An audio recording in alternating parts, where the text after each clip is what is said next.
Come on inside the new 2018 750i M Series BMW.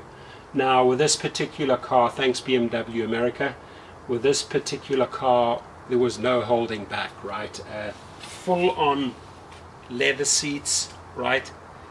Sports package. When you see the back, you'll understand why LUX clients book over and over and over again.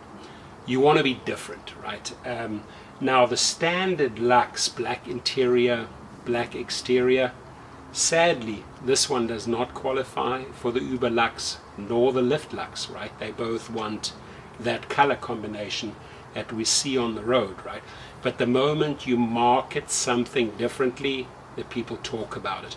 You know, especially here in LA, a lot of my hip-hop clients, a lot of my NBA clients, a lot of those people in Calabasas and Hidden Hills, they talk about this car. They always remark about the interior, about all the extras, right?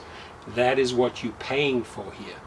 And no doubt about it, you're going to get their repeat business, because they are not going to get to a function or to the airport and pitch up in one of the regular black cars. Now there's nothing wrong with that, owning an S550 or a 750 BMW black on black, right? It'll get you into two categories for sure. And if you have your TCP or your commercial state license, you can obviously then also set up your own limo company in conjunction maybe with setting up an LLC and running it as a business. But the truth is, you know, recruiting these clients, the marketing, the money that you put in to get these clients, you don't want to spend all that money on leaflets, on magazines, etc., recruiting these people, business cards, you name it, and then lose them after one trip. You want to have a hook that makes them come back again and again and again. And I'm going to briefly take you into the back of the car, and we're going to talk about a few items or a few things that really fly with Lyft LUX or Uber LUX clients that then end up becoming your private clients, right? What are some of the things that they look out for? So let's check it out. So my friends, just pay close attention to the detail, right? The suede leather, all the stitching. When you're chilling out in the back here and you have your computer, you could select 3 and you got your star, moon, your sunroof all lit up. I'll show you just now what the lighting looks like on the inside, right? But again, these are the fine little details that the people enjoy, any car enthusiast enjoys. And when you're dropping them off at the hotel or by the red carpet and you're opening up the door and everything is red and they get out in a black suit or whatever they're wearing, they feel like $1 million, right? And you got to make them always feel like $1 million. I want to tell you that years and years back, right, I already had several cars, but I wanted to learn the business from the ground up. So I drove UberX in the beginning in a Toyota Prius, right, and flipped around, tried out all the different categories, then drove a minivan for a while, in the mattress, jumped into Lyft Plus, then got involved in the SUV black category where I spent several years, and then I just kept on reinvesting the money, buying cars at auctions, working with BMW North America, and getting very, very good drivers, right? My drivers have an average of 4.9 average. That's how I recruit them. Those are the people that I look for, and they must have at least 1,000 trips, right? So I know who I have with my clients.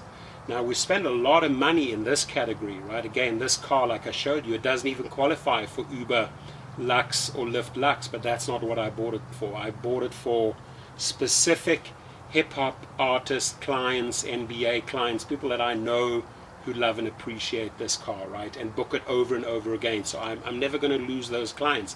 But what did I first have to do to get them? I had to have my design team create flyers, and then I'd always, you know, if they needed references, they could contact some of the clients or the clients that had kids, and these people would vouch for me, right?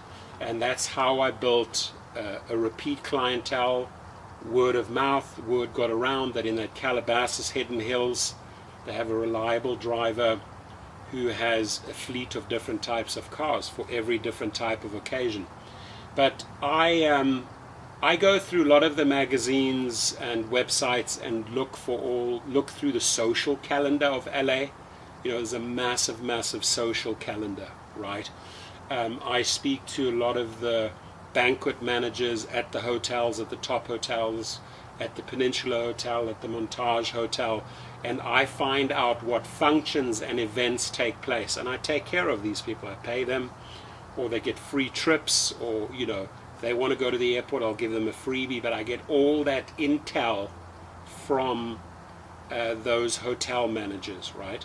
When are they going to have a fundraiser, for celebrities or sports stars or cancer organizations, because all the A-listers fly in, whether it's New York, Miami, Vail, wherever they're coming in from. These are star-studded events where I will pick up more and more clients, right? So my cards, as you could see, they're attached everywhere, right? Every single magazine behind every seat has them, right? And this car is worth the money. It'll pay itself out in no time, because you're gonna get premium rates for Grammys events, Oscar events, music awards, whatever's going on. This is the ideal car to sell and market to clients and new clients. So that is how I approach the business. Getting tons of referrals. I spell it out very clearly in the Rideshare Driving School.com.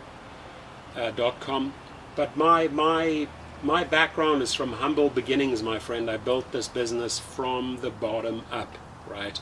And always reinvested and always got the cars at the right price, and often spoke to companies to get me a car at the regular MSRP price, but not charge me for all the bells and whistles and extras, right? So very often I'll get $20,000-$30,000 of extras because they want to sell the car, right? And I end up paying $90,000 or $100,000 instead of $135,000 for the car, right? So I tell the companies, and you can do the same, right? If you have a following on YouTube and you say, hey, these are the type of clients I attract, you show them pictures, I send them a proposal. Do you want to get this type of car, BMW North America, do you want to get this type of car in front of those specific clients? I'm your guy. My drivers, I myself, will be the bridge between your company and the client. The way we drive, the way we sell the experience, right? And I do. People will have a lot of questions about this car, and you got to be ready for them, right? But it has all the high tech you could ever think of, and it's just the smoothest, fastest drive. So if you have any questions about the SUV, the black, or particularly the LUX category, please hit me up. Even if you're thinking of buying a few cars and want to get going, I've flown in to New York, to Miami, to Denver, and I've helped people in Houston, Texas, Dallas get fleets off the ground, right? By using the right type of marketing and aiming that marketing towards the right type of client that'll pay for this type of car. But I can mix it up anytime. I'll jump into an Uber X once in a while, either as a driver or as a passenger. I always mix it up because I got to stay connected with that audience. Otherwise, the people will say, well, he just drives in that and that category. Absolutely not. I can tell you something. Don't limit yourself in your thoughts. Don't think, hey, from Monday to Monday, 4 a.m., I'm going to earn this little bit of amount, this little amount of money, and I'm going to be happy with it. No. Ask me about some suggestions, right? There are so many avenues to monetize this business, it's insane, right? Uber and Lyft happen to be your platform. Referring drivers, referring passengers, a lot of extra income. Building out fleets, a lot of extra income. And then you can work all the residuals. If you have a following on Twitter, if you have a following on YouTube, monetize it. Reach out to the companies, have them sponsor you. I know that my buddy Harry, the rideshare guy, awesome guy, he's in LA now, Ford sponsored him. Well, I I thought that's absolutely amazing. He's got a Ford hybrid that he can drive around, and he has to report back to the people, and he does the videos and all his marketing in the car. I do the same for BMW. So don't limit yourself. All I'm saying is go out there, write up a proposal. If you want to know, if you want to pick my brain, what should be in that proposal, when you're heading up these companies, please contact me. Thank you.